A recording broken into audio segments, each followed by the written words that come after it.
Yooyaan malee yooyaan dhaggeeffattoota fi hordoftoota BBC Afaan Oromoo nageenyi badhaadha babaroofa fayyaa kun sagantaa BBC Afaan Oromoo ka stuudiyoo keenya Nairobi irraa isin dhaqqabu maqaan kee Asli Galgalooti arraa keessummaa qabanee sanii dhiyaannaa keessummaan keenya xiinxalaa siyaasaa Haaji Jawar Mohammed arraa stuudiyoo keenya keessatti wanti nurraa haasofnu haal siyaasaa Itoophiyaa keessa jirtu hiree siyaasa Oromoo fi gar fuulduraatti inni maan qabatee Oromoof dhiyaata yookiin siyaasaan isaa maan keessa jirtee ka jedhirra an Asli Galgalooti waayil kiyya ammayyuu waliin jira ammayyuu هي بالفرد وصلي أنا في سيولين تاني جوار محمد وجن ترتي تاسفنا دموتا كم تتمو دم سياسة توبيا كسم سمو كان أوروميا في كان ناني شادة بلتي دموتا غرا رتي كان غافنو جوار محمد بغان غان نفت بغا نجا ولد ديفين تينكو غا جامو ترو درا إيه دوغا سوفي توري 2018 اتفقات هي سنياسي أنيس دولومي سنيس ببلتني باقيتني نيدا قالتهم ويسانيلي نورتوتوتينا فيسبوك كنراتي غافي كيسان أكو مرجني سانيلي غافي سنرجي تاني ساني دبسنا كان أمو أكو سجتان كن ديمون سانيلي غافي كيسان إرجعوا دندتاني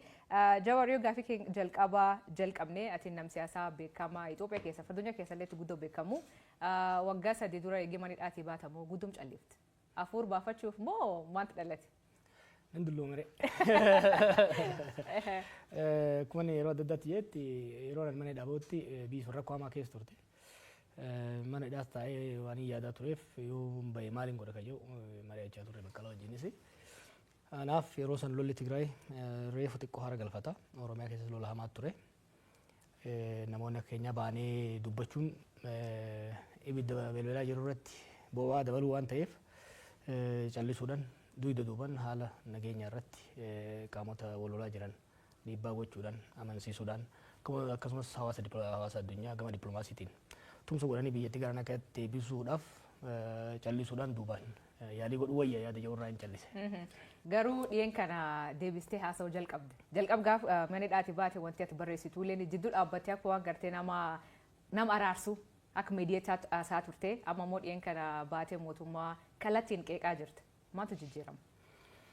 Kun siinjee biyya sanitti ajandaan guddaan kan ta'uu qabu nagaa waggoota lama walakkaa dabraniif afaaniin haa callisu barreessuuf dubbachuu adiisu malee hirmaannaa cimaan godhaa ture. Oromiyaa keessattis naannolee biraa keessattis araarri akka dhufuuf qaamota mootummaas kallattiidhaan qunnamaa humnoota dippiloomaasii biyya sana irratti dhiibbaa qabaachuu danda'an kan gama lixaa jiranis kan gama bahaa jiranis baha jiddu galeessaa jiranis biyyoota adda addaa keessa deemuudhaan hogganoota biyyoota arguudhaan qaamota dippiloomaasii arguudhaan hunduu gama isaaniitiin dhiibbaa akka godhu tumsa barbaachisaa kan godhu irratti hojjechaan ture. Dhiyeenya egaa Pretooriyaa irratti humnoota Tigraay fi federaala booda araarri godhame booda hamma tokko abdiin ture. Amma garuu dhiyeenya kana wanni argaa jiru gama nagaatti deebi'uudhaaf fedhii akka hin jirre yeroo bitachuudhaaf malee rakkoo biyyattii marii araaraa dhugaatiin political settlement jennu saniin gara araara dhugaatti ce'uudhaaf fedhiin jiru guyyaarraa gara guyyaatti hir'achaa deemuu isaatiin arge. Kanaaf mootummaa sossoobuudhaan kadhachuudhaan amansiisuudhaan gama dirree nagaatti deemuun akka hin danda'amne waan hin waddeef gama hundaan dhiibbaa irratti godhu pireeshar irratti godhu origin barbaachisaa ta'e waan natti mul'ateef ana qofa osoo hin ta'in warri dhageettii qabnu hundumtuu nagaa kana buusuudhaaf dirqama guddaa kan qabu gahee guddaa kan qabu kan rincicaa jirus mootummaa waan ta'eef mootummaa irratti dhiibbaa godhuun barbaachisaa jedhee waan yaadeef gara sana deebi'e. Kan wal qabate tarii bakka amma jiru Naayiroobiidha. BBC Naayiroobii Keeniyaadha jira.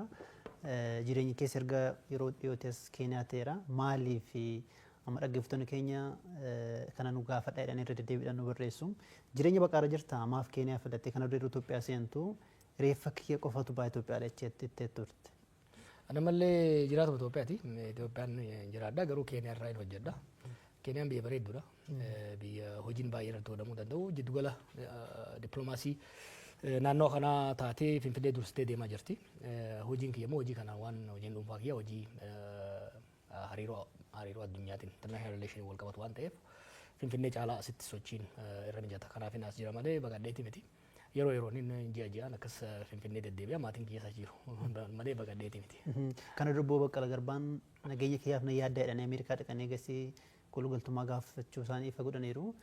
Tarii rakkoo yaaddoo nageenyaa qabdaati. Yaaddoo nageenyaa nama dulloome. Kana caalaatu na hidhanii kana booda du'uma yoon du'es waan gaabbii guddaa irraan qabu. Sanii migiyaanaas na galche. Dhugaadhaa akka inni dhaaba'een gaaf tokko gara irreecha hoggan deemu jeequmsa guddaa uumanii ijoolleen eegdus gara waggaa tokko hidhan.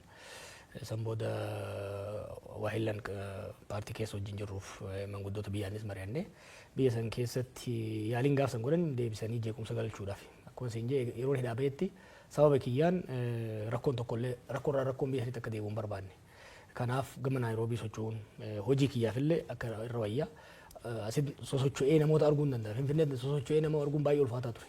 Kanaaf hojii kiyyaaf akkasumas immoo sababa kiyyaan rakkoon biraa kan uumamne jechuun biyya kana filadhe jechuudha. Gam siyaasaa yoo deebinee wanni ati reef wanni dubbachuu jalqabee fi dhiibbaa siyaasaa uumuu fi rakkoon Oromiyaa keessa jirtu mootummaan fakkeessuu malee marii araara kana fedhii isaa buusuu akka hin qabne dubbatte. Fakkeenyaaf Oromiyaa keessatti rakkoon guddoon jirtu mootummaa fi waraana bilisummaa Oromoo jidduutti. Dhiyeen kan kati barreessitee ka fedhii hin qabne mootummaa malee waraana bilisummaa Oromootiiniti jette. Qabii kun lamaan akka waliin dhageenya akka daariin hin buune maaltu danqa? Garaagarummaa qaban turanii marsaalee lamaan Tanzaaniyaatti godhames hordofan ture. Qaaman akka namni jedhu achiin turre garuu haala mijeessuu keessatti keessan ture. Wal shakkii fi wal hubannaa dhabuun gama lachuunuu jira. Dhiheenya kana garuu marsaa sadaffaa akka godhamuuf yaaliin dippiloomaatota bal'aan godhamaa ture. Yaalii san kan dide waraana bilisummaa Oromooti miti. Kun mootummaadha. Sobuun hin barbaachisu jechuudha. Dhugaadha sossobnee maal goonee araarsuudhaaf hin yaalama. Yeroo ammaa garuu hin barbaachisu waraanaan cabsinaa gariin harka kennee nutti galaa jira. Kan ni cabsina jedhee kan marii araaraa hin barbaadu gojee mootummaa Itoophiyaati. Kun waan dhoofamuu qabu miti jechuudha.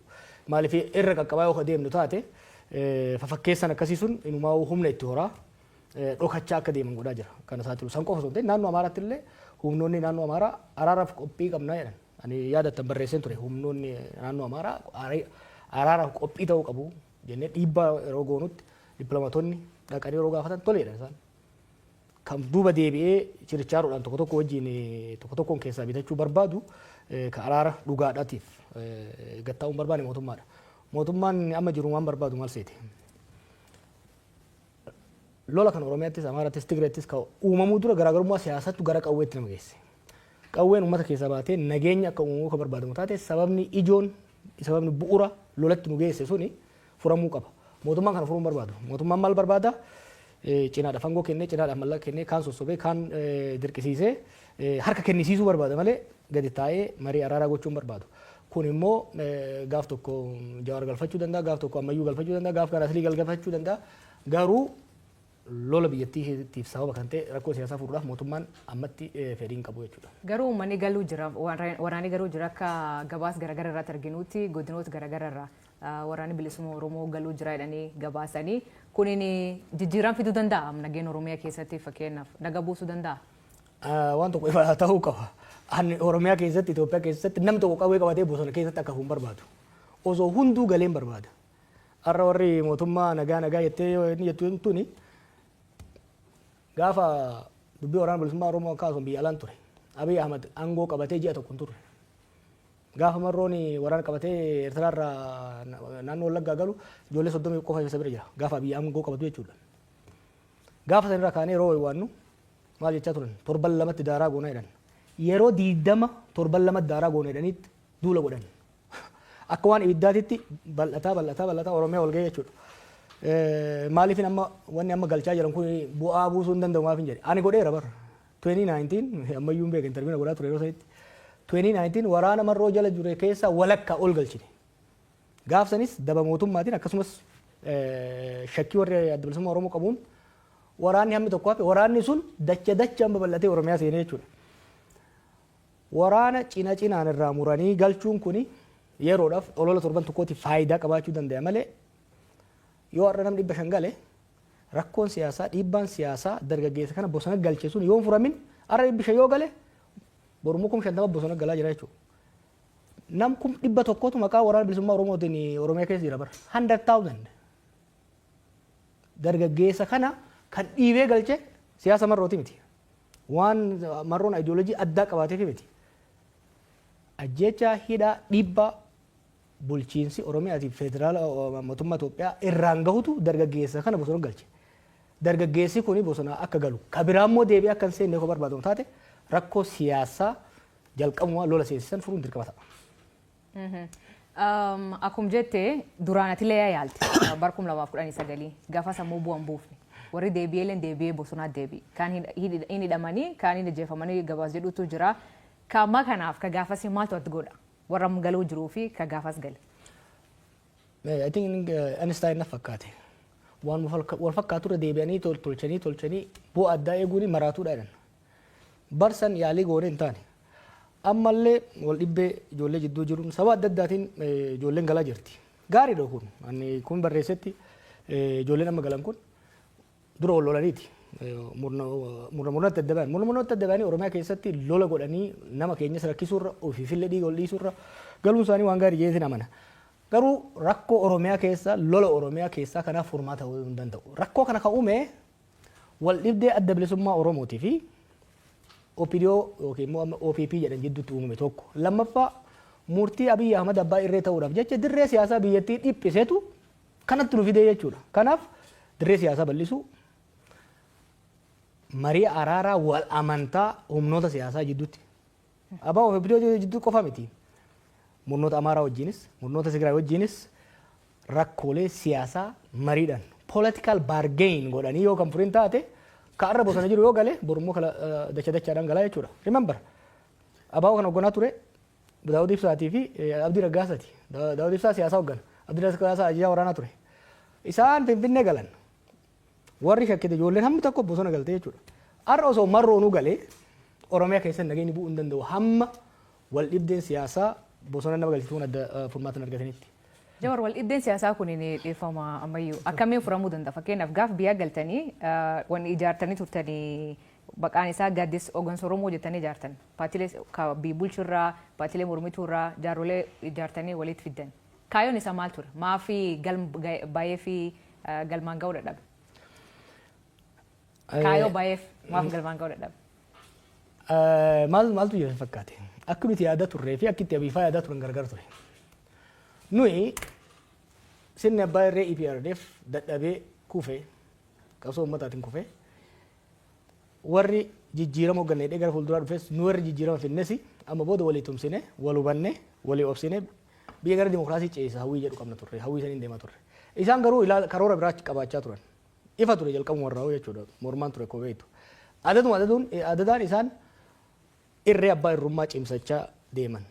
Nummoo yaalii irree isaanii san hamma tokko dhiibbaa irra goonee daandii baaburaa gara dimokiraasii geessuurraa akka hin baaneef shaakalaa turre jechuudha. Deemnee ka yaalle sunis wanni hin ta'iniif maali nu gaman harkifne isaan gaman harkisanii gaaddisnillee bifasaniin laamsha'uu danda'e. Kanaaf rakkoon kana ture. Asirratti xiyyeeffatamaa waa dabaluudhaa fi warri mootummaa maal jedhu akkuma nuti dhufnee aangoo qabanneeni mormiin mataan isaa ta'u gargaarsa biraatiin isaa ta'u paartiilee mormituu waggoota dheeraa falmaa waan turree fi amma carraan keenya aangoo nuti dabarsituu qabdu jedhanii aangoo irratti hodhabneedha. Kanatti paartiilee mormituu irra deddeebiidhaan qeequ. Maal deebiin keenya? Aangoo nuti wayyaan irraa fuudhee harka isaan kaa'e. Osoo barbaanne aangoo maal argatu? Dhugaa yoo dubbannu taate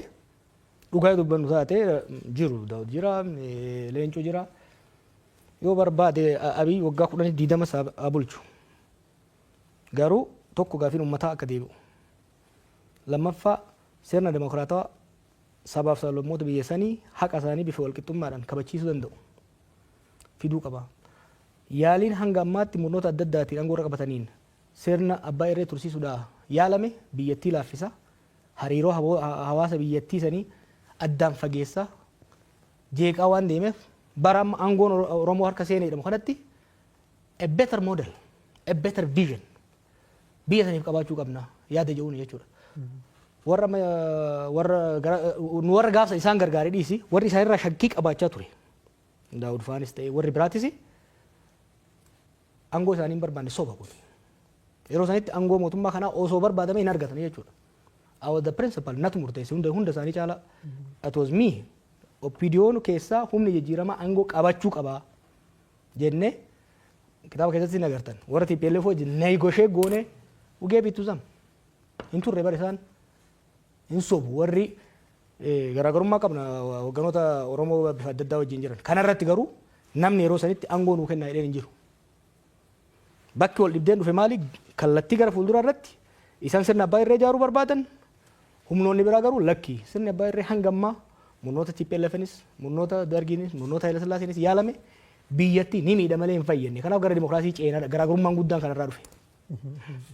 Amma haala jiruun tarii paartiileen mormituu siyaasaa turan ibsa baasu malee sochiidhuma irra iyyuu hin jiranii jedhanii qeequ. Ati akka hoogganaa paartii mormituutti maadha deebiin kee tarii isumaan wal qabsiistee immoo ministeerri muummee Abiy gara aangootti yeroo dhufanii maltii paartii dimokiraasiin akka babal'atu akka utubamu adda deebiidhaan dubbataa turanii sun booda keessa akka ta'an jirre argaati jirra. Gara akka paartii mormituutti eessa jirtu sun sochiin keessan maalirra jira?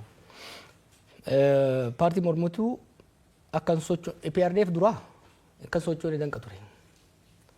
Kuni garuu mootummaa durriyootaati. Sochii mootummaa shiftootaati durriyoota qofa miti.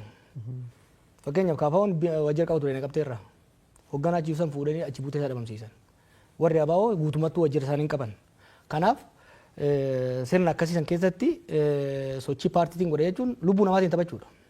Kanaaf kaafaawwan gaafa kaafaawwan ta'e yoo taate caasaa cimaa qaba lafa jalaan ifatti waajjira banii akka sochoosuu ga'ee taate lubbuu ilma namaati irratti murteessuudha. Kun warra battee ajjeesedha. I mean, how can somebody kill battee? Nama sirna battee ajjeesee irra biratti ammayyuudhaan dhaqiiti ambootti waajjira baniiti kaafaa bakka bu'u jechuun guyyaa adii du'a sirratti muree ilmaan kee immoo yataama gochuudha. Kanaaf kan sochiin paartii hin jirre malee paartiileen jajjaboon jiru. Ammallee jiru caasaas qabu. Caasaa san garuu lafa jala hojjenna malee ifatti baafnee yoo hojjennu taate ilma namaaf ichisiisuudha. Kan gama dimokiraasii malti paartii jettee Abiy Ahmed dhiiga isaa keessa wanni dimokiraasii jedhu hin jiru. This was very clear to me gaafa inni Ameerikaa dhufee waliin haasofne. Maal haasoftan yeroo tarii? Yeroo TPLF negotiate godhaa ture yeroo sanitti.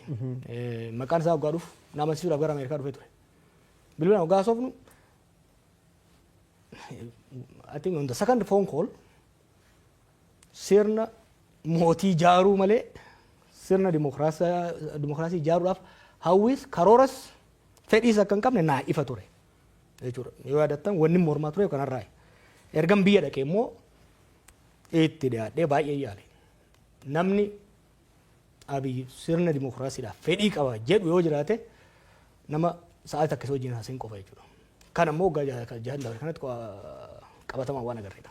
Akkuma jecha Jawar kitaaba keessatti walgahii kan keetiif Abiy bal'inaan ibsita gaafa inni Ameerikaa dhufe wantoota keessa ibsitu namni achiin akka hoogganaa Prime Minister biyyattii ta'uu isan feetan akka warra gaafa sochii sun geggeessetti Lammaa Magarsaa yaaddanii Abiyyiin ammoo gaafas akka Chief of Staff ta'utti jetteen atin sunitti rakkoo sanii ta'e sunitti relationshipiin keessa akka hin hojjenne yookiin haaloo si ba'uuf fakkeenya hidhamti fa'aa jettee yaadda? Garaagarummaan keenya fundamentaalii Oromiyaa fi Itoophiyaa ani uumuu barbaadu akka uumamtu barbaaduu fi Abiy uumuu barbaadu garagara. Ani Itoophiyaa fi Oromiyaa uummattoonni isii keessa jiran haqi isaanii eegamee wal marii negotiation hoogganoota isaanii gidduutti godhamuun sirni dimokiraatawaa sabdaneessaa itti ijaaramu uumuuf hin qabsa ijoollummaa kiyyarraa kaasee. Abiy immoo abjuu haadha isaatirraa kaasee mootii Itoophiyaa ta'uu mootii qorkee sirna abbaa irree ka gubbarraa inni gattaa'ee hamma qabaleetitti namni isa faarsaa isaan dhaatataa jiraatu ijaaruu barbaada. That was very clear to me from day zero. Yeroo sanamma namoota hundatti ibsaan ture. Including maatiin kiyyaa'u boleetiin xiyyeeta akka amma egaa namni hedduu mirgaa inni gara aangootti dhufu sanii qeequu itti fufnaa aboon irraa callisii nu amma Oromoon aangoo nuu qabatee jira. Mee kanumallee rahaa ittiin goona ittiin gammanna dhiisiidhaan jechaa ture. It was very clear. Garaagarummaan keenya kanarraa ka'eeti kan dhufu. Hidhamuunis ta'e wal diddaan hunduu kan dhufu fundamentally wal view society nuti uumuu barbaannu garaagarummaa waan qabuuf. Tarii amma gaaffii duratti kaasirratti waa'ee ministeera muummee waa dubbatteetta. Erga bitti galtee booda immoo mootummaa kana kursii jalatti eeguu qabna bilisoomne irras jechaas turte. Tarii sama duratti jettee hojii waliin faallessu. Maaltu teessitti fakkaate? Kophaan ta'e yeroo mormu san uummanni mormitoonni manguddoonni dhufanii waajjiratti nuu ta'eera wayyaanummaan haa deemtu malee Oromoo haa ta'u malee abbaan fedhe aangoo qabatu na cinqan. Ofii shakkee beektaa? Inni naaf ta'e ofii aangoo barbaadde ofii akkuma dhiiroo yoo sirba mammaasa Oromoo tokko jira beektaa?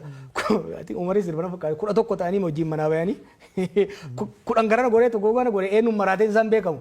Ofii shakkee I said maybe I'm wrong. maybe waan hin agarree gurbaa kanarratti uummanni argaa jira. So let me give it. Jiru warri amma kana waliin haasofnee murteessine. Let me give it a try. Akkasii okay.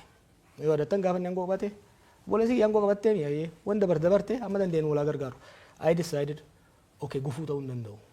Waan hin beeku hojjennoon kiyya kun jiru ta'e hamma danda'een haa tumsu yaada yoo biyya gale waggaa tokko oliif day and night gargaaraan ture karaa deebisuudhaaf hammama yaalaa deebiin garuu milkaa'uu hin dandeenye. Kanaaf narra akka gaafas I have to try something. Aslisti dabarsuu kun dura akkanuma siyaasa tokkotti Itoophiyaa bulchuuf yaada qabdaa. Yoo jara kanarra hafte dhugaan siin jaa. Maal jechuu? Analoojii makiinaan jiru tokko jira beektaa? Akka jarri kun amma itti deemuun yoo rabbi nu gargaare malee biyyi tuni biyya turtuu biyya hiddisii gaffagaattuu taate beektaa uummanni biyya sanii garaarsa nyaata. Uummata miskiina beektaa uummata fayyaales wallahi uummata nagayaati beektaa. Biyya kanatti agartanii waggaa taaksiin parsantii 2 waggaatti dabalamu akkatti biyya raasan. 42% gaaza irratti saantiimii 10 waggaa dabalame. Uummanni sanii yeroo ammaa kana taaksii parsantii 300 hanga 1,000tti dabalanii milishaan miila bitaatiin isa dhiitaa uummanni kuni biyyi irratti hin diigamanii hamtuun kana caalaa natti hin dhufin yaada jirurraa ka'eeti nagayaan bula jechuudha. Uummanni sun garaa nama nyaata. Kanaaf hamma danda'een biyyi tuni sirna kanarraa akka haftu. We need to have a country. We need to save our country. Missioning generation kana is to save Ethiopia from Abiy Ahmed. Maaliif akkaataa jarri kun keessattuu Abiyyiif murni isa wajjin deeman ittiin deemaa jiranii we might not have a country eega isaan deeman booda. Laali warri TPLF fi warri Malesillee hamtu turan. I fought them. I know them very closely. Nan beeka jarsanis. Jarri suni hin kijibanii yoo kijiban garuu kijiba si amansiisuuf kijiban malee hin amanan. Jarri kuni kijiba si kijiban san ifiifillee amanan. Jaalama dura biyyan ture. Argeen ture qondaalota gurguddoo. What's very scary wanni nama sodaachisu waa biyya sanii amma fagoo kana seettanii sun gaazexeessota waan biyya sanii waan agamu hubattan baay'ee jira. Waa'ee diinagdee waggaatti kaafte akka waan dammaaf aanan mana hunda keessa yaa'aa jiru. Qananiin biyya hunda ol ga'ee maal rakkoon diinagdee ati haasaa jirtu. Ilmi namaa garuu Finfinnee magaalaa jidduutti waan nyaatu hin qabu. Gaafan dhaqee jaartiin tokko arge. Jaarsi doktora waggaa 15 hojjeteera. Jaartiin narsiidha waggaa 10 hojjetteerti. Remember the highest earning professionals. Ijoollee fi waan ittiin barsiisan ufiifummoo waan ittiin even ijoolleedhaaf nyaata gahaa ittiin geessan rakkataa jira jechuudha. Rakkoo akkasiisan keessatti akka waan qananiin jirutti deemaa jiran jechuudha. Naannoon Amaaraa practically harka mootummaan jiru. Oromiyaan practically harka mootummaan jiru. Haala kana keessatti qondaalonni mootummaa waggaa agartu akka waan tokko rakkoon biyya san hin jirretti haasa'u jechuudha. This willful ignorance is extremely scary. Ai dhagaan qondaalota mootummaa biyyoota adda wajjin nan hojjedhan arga. Observing godha abbootii irreetii hamma dimokiraasii social dimokiraatota Iskaandeebiyaa jiranitti. Garuu murna akka jara kana ka of wallaale saamicha qofa malee ifiif saamuun alatti biiti harkatti dhumte Finfinneetti galte. The state has shrunk. State capacity mootummaa tokko sirna mootummaa tokko kan meejor godhamu lafa biyya san keessa jirtu keessa hammam takka to'ata. Humna mootummaa alatti humni biraa hidhatee socho'u jiraachuu hanqisuudha. With all the measurement the state is shrinking. Finfinneef naannoo isii qofarratti ta'uun ifa irra dhaabanii calaqqisiisaa oolan tana alatti harka isaaniitti baateerti biitti. Garuu harka kennaa bahaa jirti jedhanii muddamanii waa sirreessuudhaaf osoo deemanii beektaa yeroo kanitaafi akka waan tokkoon uumamnetti akka biyyi sun qananii keessa jirtutti hamma bahaa dhihatti biyyatti nagaa qabdutti haasayan jechuudha. Kuni baay'ee nama sodaachisa. Kanaaf hamma danda'ametti wal gargaaranii jara kanarra dhiibbaa godhanii karaarratti akka deebi'an yaalu yoo kan danda'amne taate immoo biyyi tun biyya tana qabatanii qilee dhaquun jara kanaan oolamu. Biyya tana qabatanii qilee akka hin dhayne nu hunda fuudhanii qilee akka hin dhayne waan danda'ame hunda godhuu barbaachisa jechuudha. Imana obbo Jawar mootummaa dhiyees kana isaanillee gaafannee deebii isaanii isaniif dhiyeessina. Ammoo ammaatti waan ati akkuma sirnoota kaanii mootummaa kallee ofirraa mancaasuun qabsoon ofirra mancaasuun barbaachisaa jetti. Asiin dura qabsoo Oromoo geggeessanii turtan qabsoo qeerroo yookiin Oromoo protest yookiin mormii Oromoo geggeessanii turtan achiin mootummaa nam jiru aangootti dhufe. Kan aangoo irra kaasuu fi sochiin akkasii in hojjette jettee yaadda? Sochiin uummata sirna kamiifuu hin ta'a. Uumama muuxannoo itti qabnan Oromoon beeke. Beektaa of dagatanii. Akka inni dhaabeen qondaaltu argaan ture. Seenaa faasitti immoo barbaadan deebi'anii akka itti qabsaa'anii wayyaanee ofirraa kaasan. Warra wayyaaneen qe'ee keessaa guurtee ergachaa aangoo tursiiftetu qabsoo ummataatiin, qabsoo qonnaan bulaatiin, qabsoo barataatiin aangoo irratti ol ba'ee arga deebi'ee uummata irratti qoosuu barbaada. Sirna kamiyyuu ani sirna mancaasuutti namanu jecha jetteef. I believe in reform. I don't believe in revolution. Revolution jechuun warraaqsa jechuun sirna tokko hundeen buqqaasanii haaraa irra dhaabudha. That's destructive biyya tokkoof. Saniifin sirni EPRDF sirni wayyaanee guututti akka diigamurra dhiibbaa godhamuun dirqisiifamee gara karaa jijjiiramatti akka seenuuf kan jedhu tarsiimuu fudhannee jechuudha. Ammas taanaan sirna mancaasuu waan jedhutti namanu. Sirna abbaa irree jalatti immoo gateettii ofirra kaayanii jilbifachuutti sinamanu jechuudha.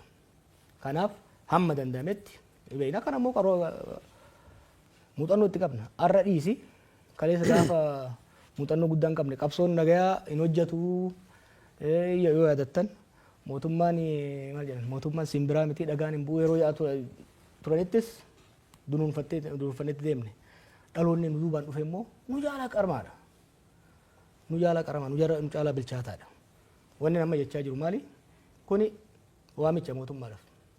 Karaan amma deemaa jiran kun Itoophiyaas kasaarsa, isaanis kasaarsa.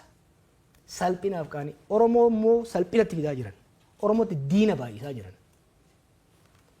Saamichi, tuffiin, diigumsi isaan biyya irratti geessaa jiran kun Oromoo bitaa mirgaan diinatti baay'isaa jira. Oromoon diina baay'ifachuudhaaf hin qabsoofne.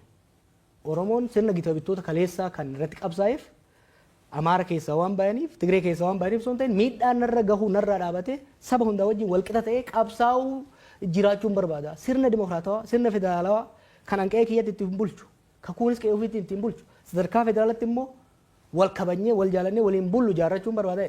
Har'a maqaa Oromoo dahataniit keessattuu deenjariin amma deemaa jiru. Oromootti fayyadamti. Kan irraa kan si gaafachuu barbaade mootummaan kun kan jedhamu mootummaa Oromoo jedhan. Namni hedduun akkasiin jedhee yaama warri biyya keessaa fi warri biyyoolaaleen mootummaan Itoophiyaan bulchuu jiru mootummaa Oromoo jedhan. Mootummaa Oromoo jechuun kun uummata Oromoof bu'aa yookiin miidhaa qaba. Wanni hin haalamne jarri aangoo irra jiru Abiy irraa kaasee Oromoodha. San qofa osoo hin ta'in qabsoo Oromootiin aangoo irra bayan. Kanaaf Oromii alagaa ka biyya keessaas ka fagoos hoo laalu warra Oromoon aangoo irra baase jarri kun Oromoodha. Jee mootummaa Oromoo jee ilaaluunsaa waan nu ajaa'ibu qabu miti. Garuu sirni tokko mootummaa Oromoo yookiin immoo mootummaa saba kanaa kan jedhamuu danda'u yoo uummanni sun naata jedhee filatee aangoo irra baasee jechuudha. Kanaafuu mootummaa murna Oromootiin jedhanan. Mootummaa Abiy, mootummaa murna Oromootiin mootummaa Abiy jettee yoo keesseen alatti mootummaa Oromoo jettu. Garuu hubannaan sabni biraa godhu kun humna lama jira mootummaa Oromoo kana ka'uuf. Tokko warra Oromoo amalee cabsuu barbaadan, Oromoo qaanyessuu barbaadan, warra Oromoo mataa qabsiisuu barbaadan ture, warra taranyaa hidhee deemuu barbaadu. Kun warra murnaati. Hojii hojjetan kana yoo ilaalte amma haasaa Oromoo waggaa walitti qaban haasayan. Akka waan Oromoo fayyadanitti, akka waan Oromoon faayidaa addaa qabutti dhiyeessu oromummaa mootummaa kun. Kuni Oromoodhaaf rakkoo guddaa uumuu danda'a. Maaliif xuriin sirnichaa saba irratti dhufuu danda'a jechuudha. Kanaaf uummanni keenya of eeggannoo guddaadhaan deemuu danda'uu qaba. Uummanni keenya dirqama guddaa qaba jechuudha. Laal kaleessa gateettii Oromootiin aangootti bayan. Egaa aangootti bayatan booda humnoota Amaaraa maqaa Itoophiyaatiin faarsaa sobaa uf jala diriirsanitti humnoota siyaasaa Oromootii fi humnoota siyaasaa Tigraay rukutan.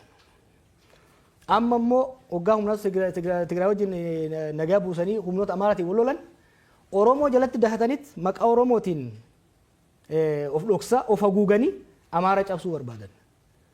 Humnoota siyaasaa Amaaraa wajjin garaagarummaa yeroo dheeraa qabna. Mootonni isaan keessaa bayan miidhaa guddaa saba keenya irraan gahan. Nuyi garuu Amaararraa haaloo ba'uurraa hajaan qabnu. Nuti Amaaraa wajjin daangaa bal'aa waliin qabna. hariiroo yeroo dheeraa waliin qabne garaagarummaa qabnu falmiidhaan furanna. Garuu sirna abbaa irree tokko bira dhaabannee Amaara cabsu Tigree cabsu waan jedhu hin qabnu jechuudha. Itoophiyaan Oromoo kaleessa maal jechaa turre? Itoophiyaan Oromoodhaaf hin taane namuufuu hin taatu jechaa turre gaafa qabsoofne. Har'a immoo Itoophiyaan Amaaraan taate hin taane Oromoodhaaf hin taatu. Itoophiyaan Tigreedhaaf hin taane Oromoodhaaf hin taatu. Itoophiyaan Oromoodhaaf taatu ka isaafis nagaa kennitu. Ka haqa isaa eeyyitu. Ka Amaaraafis haqa isaa eeyyitu. Amaaraafis nagaa eeysiftu. Takkan Tigreefis taatu kan Somaaleefis taatutu barbaanna nuti. Nuti maqaa keenyaan maqaa Oromootiin abbaan fedhe ol ba'ee saba biraa akka cunqursu barbaadu. Maaliifi nutu akkas ta'aa ture kaleessa. Kalee murni Amaara keessaa ba'e Amaara keessa dahatee maqaa Itoophiyaatiin uummata keenya cafaqaa ture. Waggoota 27 murni Tigraay keessaa ba'e maqaa Tigraayin saba keenya cafaqaa ture.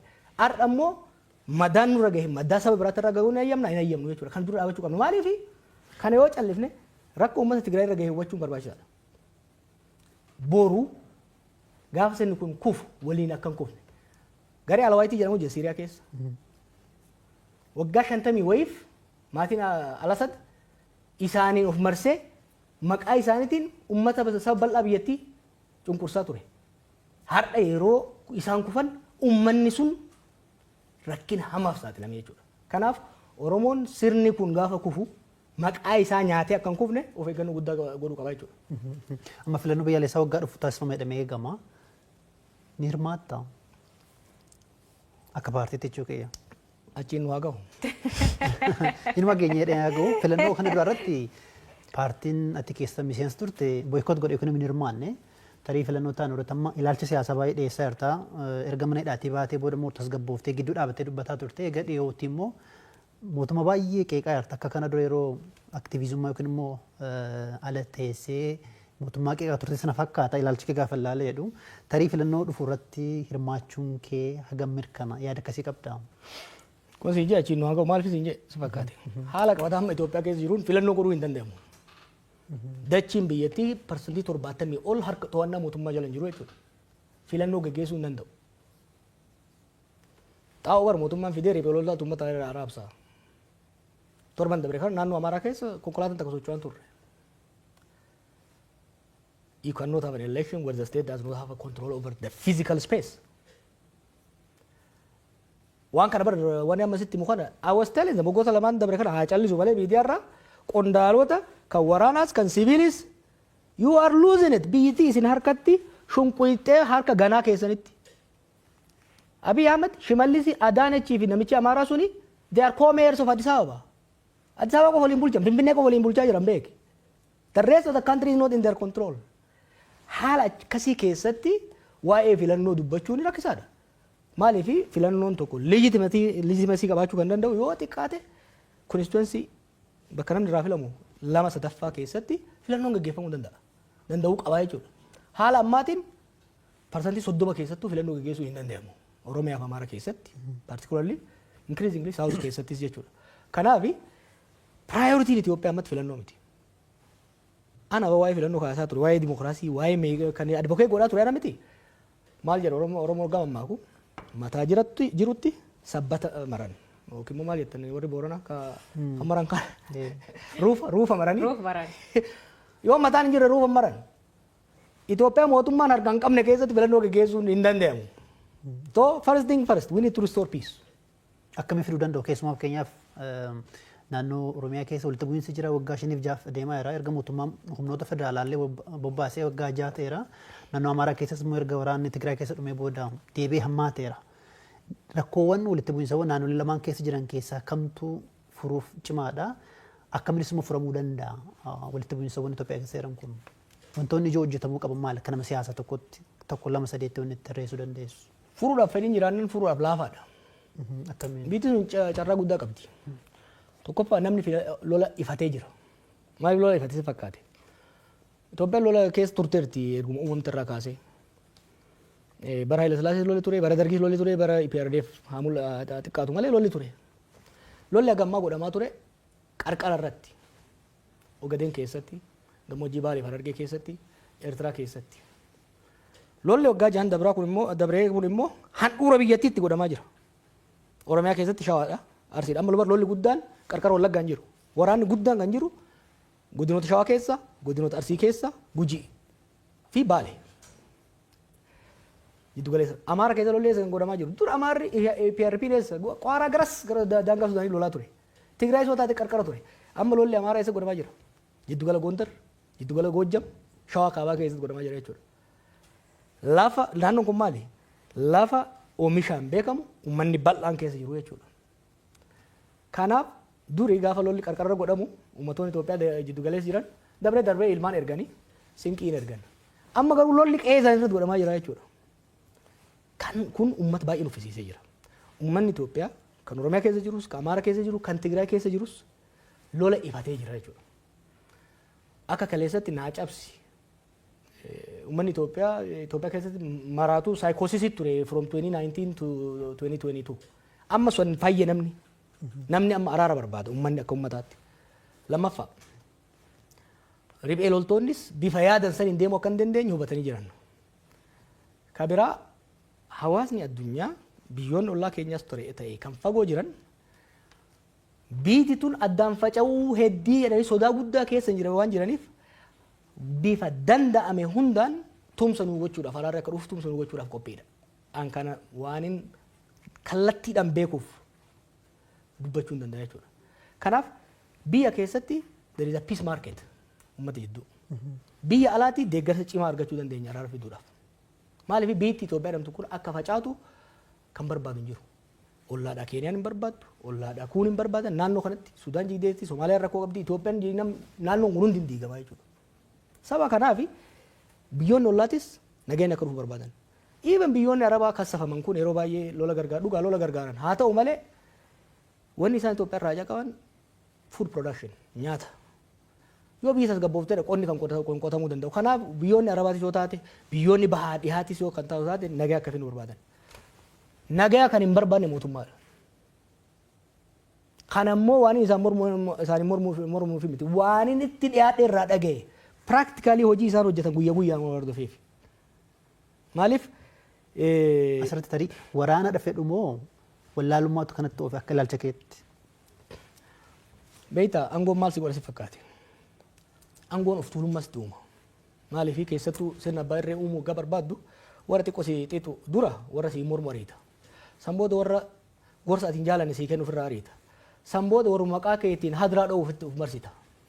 Kanaafi information ati argattus kanuma si doongorsiisu kanuma si gowwoomsu qofa jechuudha. So maal ufa of tuulummaas itti uuma. Of tuulummaan immoo of wallaaluu dhafida jechuudha. Ijoolleen teenya aangoo irra jirtu tuni of tuulummaa keessa dabartee of wallaaltee jirti. Biitti harkatti facaatee dhumtee jirti.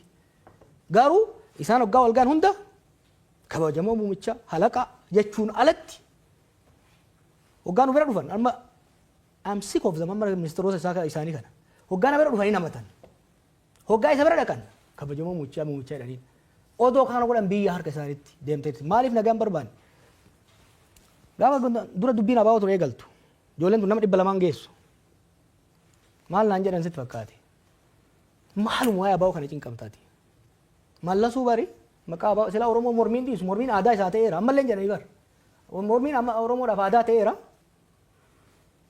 jarri kuni Oromoon tuni silaa nuyi mormuun ooltu mallas beek maqaa abaa'ootiin fayyadameeti abaa'oo Oromoo nama rakkiftu hunda kabalee hidhatti nagaa aangoorra ture nulleen silaa Oromoon nu mormuun dhiiftu maqaa maal isaan ka yaadanii marroon gidaamii ture jedhanii yaadan. They did not understand the transformative impact of the 2018 change. Jijjiirama statein aangoon north irraa south shift godhuun seismic shift san hubachuu hin dandeenye. Structural change dhufaa biyya sanitti akkasuma addunyaa irratti waan jijjiiramaa deemaa jiru kana hubanne beektee gaafsan. Ammoo maali? Ammoo waan baay'ee balleessanii jiran. Araaratti deemnee kan jennu taate nu harkaa diigamtu waan jedhu sodaatan aangoo dhabnaa inni rakkanna waan jedhan san keessee sodaarraa kan ka'e gara odhaatu deemaa jiran. Garuu namni asadirraa barachuu danda'udha qaba. Baay'ee bareeda. Dhaggeeffattoota keenya egaa tamsaasa kallattii BBC Afaan Oromoo irratti jirra. Keessumaan keenya nama siyaasaa Jawar Mohammed qeeqa akkasumas himannaa garaa garaa mootummaa irratti dhiyeessaa jira Jawar Mohammed. Namoota siyaasaa paartii biyya bulchuu yookiin mootummaa Itoophiyaa keessa jiran yoo dubbachuu barbaadan balballi keenya banaadha. as dhiyaatanii yaada isaanii biraan ga'uu danda'u isaan keessummeessuuf qophiidha. Gaaffii nutti ce'uu dandeenya. Achirratti qondaalli mootummaa fe'e dhufee na wajjin haasa'u mormuu barbaannan I'm ready. Asitti isin duratti anytime abbaan fedhe dhufee factually waan an jedhu kun sirrii miti. Diinagdeen Itoophiyaa kufaan jiru. Waraanni biyyattii akka reermaatti nyaatee gombisaan jiru. I am desperately trying to save my people. Ummanni kiyya sirni kun ummata kiyya qabatee qilee kan dha'ineef inni yaalaa jira. Diinummaan qabu jibbarraan qabu. Abbaan fedhe dhufnaan sibira taa'ee waliin haasa'uudhaan qophiidha. Baay'ee bareeda. Kaanini isanii guddum califtan warri hayyooti siyaasaa warri baratee warri paartii mormitoota namni hedduun itum quufna fakkaata akka biyyattiin itti bulfamaa jirtu garuu abdiin uummanni qabu amma marii biyyaalessaa kan in harkifatte guddoo turte amma immoo itti fuuftee jirti. Ati akka Jawariitti mariin biyyaalessaa kuniin maal milkeessa jettee yaadde? Rakkannee callifnee bar ijoollee. Hin rakkannee bar. Hin rakkannee. Dhugaan rakkannee beeki. Yoo kufan maqaa kennan kufan. Yoo itti dhiibnes suuta kufaa jiran. Kan namni Oromoo waa beeku kan sirna kan keessa jiru namni xiqqoo qalbii qabu. Ka haalli kuni isa yaaddeessine ka hirribeessan kun hin jiru. Ka gammadee carrase hin jiru. I can speak for most of my people. Kuni kan hubachuu barbaachisaadha. Waa'ee marii biyyoolessaa yaani marii biyyoolessaa kuni waan gaafa biyyatti dhufne yaadattanii gaafa road map barbaachise ce'umsaaf. Gaafa jennu abii gadi ba'ee Jawar mirkaanee Facebook irra barreessaa isin immoo isa jala hojjan jedhe. No, mirkaaneetii miti. I studied it. I studied transition. I spent my entire life. Jiruu kiyyaan irratti qorachaa ture. Gaafsa road map hin barbaachisu. Anis hin ceesa jedheet biyya qileetti galche. Warri waan marii biyyoolessaa kana 2018 akka dhufu barbaanne 2018 with evidence dokumentii inni itti kennine hin didan. Gaafa eega biitti daddabarte booda 2022 gadi hin ba'an. Okay. In turte garuu ammallee taatu bishaan kan jiga jalan boo'anii kan mafee ol qabanii okay itti adeemnu sirnaan hojjedhaa. Mariin biyyoolessaa warra mariisisu gaafa filatan irraa kaasee warri mari'atu hedduu wal hubannoodhaan jaarsaa jaartii nu bare yoo wal lolan jaarsa lakkaayatan san irratti walii galanii malee abbammaan fedhe dhufee ka gara tokko jiru qofa dhufee araarsuu hin danda'u. Kanaa ta'u lammaffaa mariin kuni mariin biyyoolessaa yeroo lama ta'a. Tokko lolli akka hin dhufne hanqisuudhaaf. Lama eega lolli dhufe booda araara buusuudhaaf. Yeroo sanitti lolli ho'aan jira. Tigraay wajjin lolli godhamaa jira. Oromiyaa keessatti lolli godhamaa jira. Ilaa jarana. Marii biyyoolessaa itti dhayina. Mee dura qawween sagaleen qawwee haa dhaabbatu. Nagaa haa buufnu. San booda mariidhaan biyya tana baraarraa karaatti deebifna jenneen. Kaafaawwanis kana jedhe paartiileen hundi kana jedhan. Didanii ogguma sana akkuma barbaadan caarii jaaran. Paartiileen gaafsan keessa seenanillee amma keessattuu paartiileen gama Amaararraa dhufan ka gaafsan isaa wajjin turanillee amma ololoo gaarii galu keessa ganii jiru jechuudha. Amma bare Abiyyi matu daawwitii keessa taa'ee ofii mari'ate yoo ka ta'u taate malee mariin biyyoolessaa jiraachuu hin danda'u. Mariin biyyoolessaa tokko biyya tokko keessa biyya tokkotti nagaa buusuudhaaf biyya tokkotti araara uummanni akka walitti fayyuu fiduudhaaf eegalliinsaa adeemsisaa barbaachisaadha. Amma warra akkuma ni dhaabeen warra komishiinaroota kan hunda yaamee mana kiyyatti nagaafatanii waliin haasofne ammallee hamma torban dabreetti waliin dubbadhaan ture. Mariin biyyoolessaa itti namana biyyaaf gaariidha. Garuu akkaataan itti eegalanii fi akkaataan amma ittiin deeman of sobaa jiranii. Of sobaas biyya jiigsaa jiranii. Mariin biyyoolessaa amma san qofaa miti. Waa baay'ee balleessan. Dhimmi daangaatii fi eenyummaa akka furamuuf komishinii daangaa fi eenyummaa maqaadhaaf ijaaranii waggaa 3 lafarra rakkisanii odoo akka hojjetin diigame. Marii araara biyyoolessaa jedhamu tokko ture komishinii araara biyyoolessaa waggaa ture malee ni meeqatti ba'e odoo bu'aan buusin. Komishiniin kun amma jiru kunillee waan takka qofa godhee deema. Sirna jiru sirna pirezidantii godha. Abiyyiin pirezidantii ta'a. Mootii ta'a. Haguma kana very short sighted. This is not Oromo don't deserve this. Ethiopia don't deserve this kind of leadership. Nuti ummata guddaadha bar. Ummata gadaatu fi hin jenna bar. Biyya keenya sabaa sablammii biyya keenya jiruuf waan gaarii dabarsuu qabna malee soba ummata dabarsine saalfiif salphina ummata keenya dabarsuu hin qabnu jechuudha. nama uumat beta yoo isan uumat keessaniif obaatanii Itoophiyaa guutuuf bahuu dandeettan. Garuu an fakkeenyaaf kitaaba kan keessatti waan ati uumanii tokko rooroo fi cuqursa jala bahuu fi waliin qabsaa'uu barbaachisaa jetti. Garuu amma uummata Oromoo keessatti wal qoodinsi guddaa jira. Uumat keessatti paartiilee siyaasaa keessatti hoggansa keessatti wal qoodinsi akka malee mul'ata. Isan akka uummataatti akka warra Oromoon uf duraan laaltutti. Oromoon isantu jijjiir fidaa itti isan laalti mitire isanuu waliin dhageettan walii galuu dadhabdan wal shakkii jira. Akka malee hoggansa Oromoo jidduutti kun maaf uumama? Uummanni Oromoo uummata qoqqoodamaa miti. Gaafa biyya alaa bahu waan akkanaatti ture. Jas hoggan abaaboo jidduutti garaagarummaan waan tureef Oromoon tun waliin galtu waliin taatu noo. Naannoo kanatti uummanni akka Oromoo bilchina siyaasaa qabu. Hubannaa siyaasaa qabu hin jiru. Hin callisa malee. Osoo Oromoon kun tokkummaa qabaachuu baate ka'ee warra taankii baankii harkaa qabu paartii sirna cima Afrikaa keessatti tokkoffaa jedhame ka waggaa 50 bubbeen fedhan sochoosu jedhu waggaa 4 keessa firfirseen jilbiifachiisu ture. Warri Oromoon tokkummaan qabu jedhu warra Oromoon beeyne jechuudha. I know my people. Uummanni Oromoo tokkummaa qaba. Namoonni siyaasaa hoo? Har'a garuu uummanni Oromoo dirqama ofii qofa osoo hin ta'in dirqama sirna kana jijjiiree sirreessee karatti deebisee Itoophiyaaf saboota ishillee baraaruudhaan qaba jechuudha. Hoggansa keessa yoo kan taate hoggansa keessa garaagarummaan lama qofa jira Oromoo keessa. Warra sirna abbaa irree jala hiriirree biyya saamnaa jedhee Oromoo fi Itoophiyaa salphisaa jiruu fi warra sirna san diduu jidduudha garaagarummaan jiru. Bulchiinsa ministeera muummee Abiy bulchiinsa abbaa irree jettee ibsite amma akkasii ilaalchi akkasii. Abbaa irree laamshoftu anokrasii. Anokrasii jechuun sirni abbaa irree tokko cimaa yoo ta'e autokrasii kan jennuuni dikteetarri jira gubbarra hamma gadiititti to'annaa cibaa cunqursee uummata kan bulchu ka olaantummaan sirna sanii jiru kan nageenya gamma dhumaatti jiru mormitoonni caccabanii daaromanii the state olaantummaan total monopoly over means of violence kan qabdu sirna abbaa irree autokrasii jechuun jennaan jechuudha. Anokrasii tana sirna abbaa irree yartuun jedhan maaliifi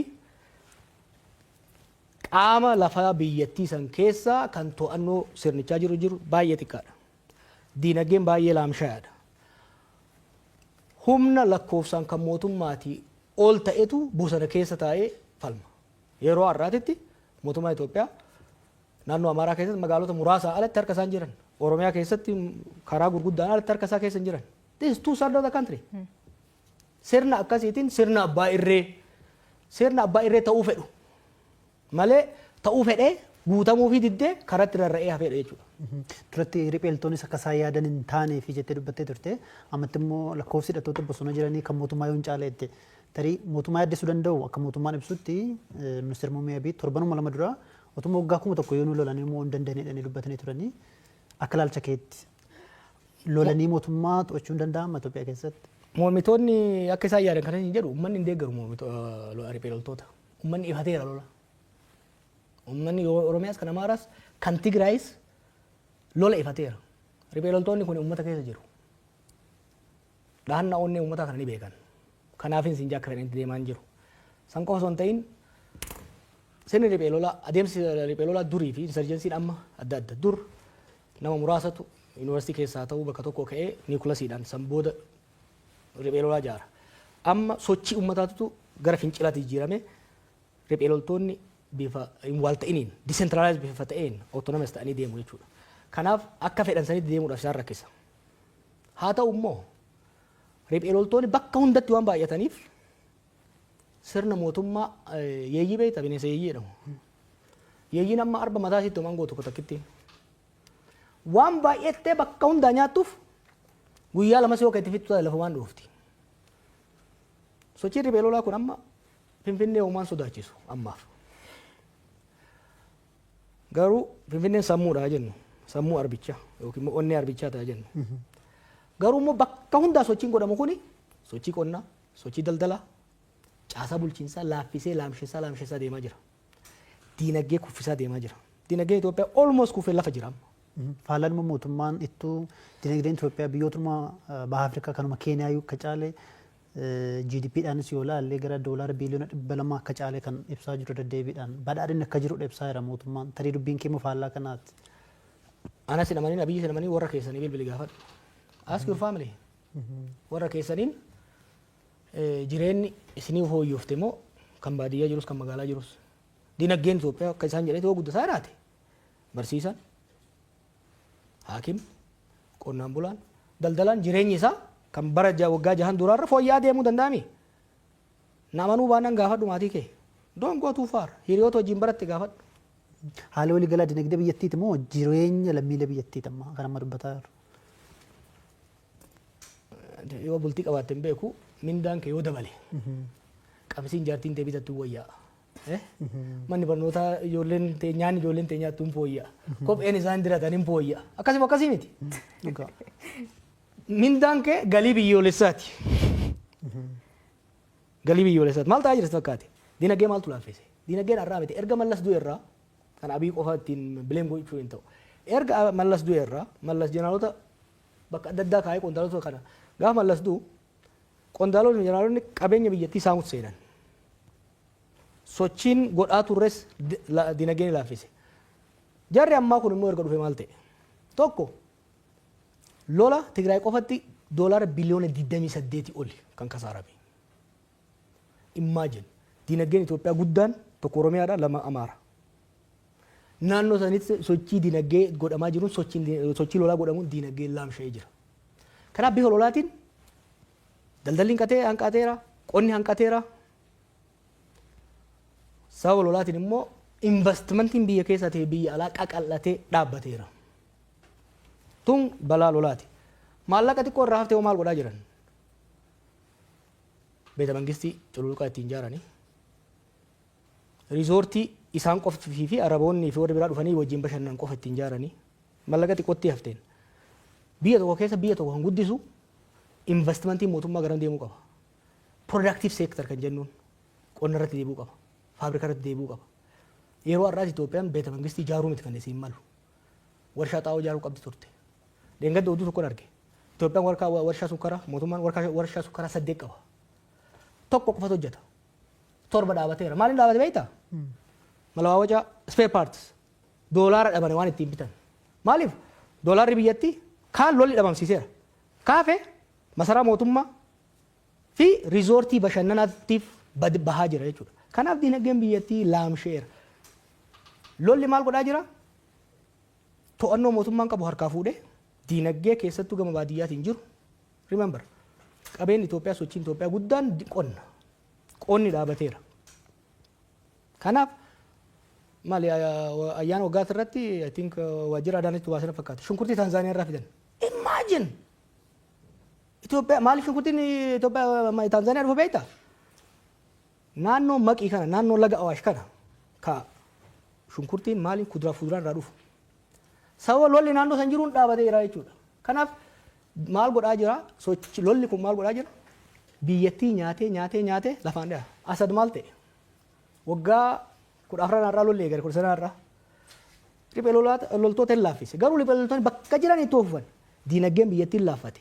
Waraanni biyyattii ni laamshe. Gaafa warri alaa gargaaru sun biraa deemu waraanni biyyattii keessi isaa horoqee dinagdeen biyyattii horoqee waan tureef torbanta keessatti jijjigee jechuudha. Ka Itoophiyaas carraan kanarraa addan ta'u yoo saffisaan wal dhageenya kanatti ka deemnu taate malee. Rakkoon biraa ka biyyattii keessa jirtu amma fakkeenyaaf rakkoo nageenya jirti, dinagdeen jirti. Ammoo inni uummataa tamaan tana dhukkubsamuu ta'uu jiru nan butanii maallaqa gaafachuu. Kunin maal akeekatileen barreessite turte? Ka butu beektaa lachuu. Amma beektaa biisanitti humni qawwee reefka mootummaa caala kan hin jiru ka officially mootummaan bobbaasu. Qondaalonni mootummaallee beektaa waraana ofii qabanii ka biyyattiin saaman kan daldalaa qabanii ittiin saaman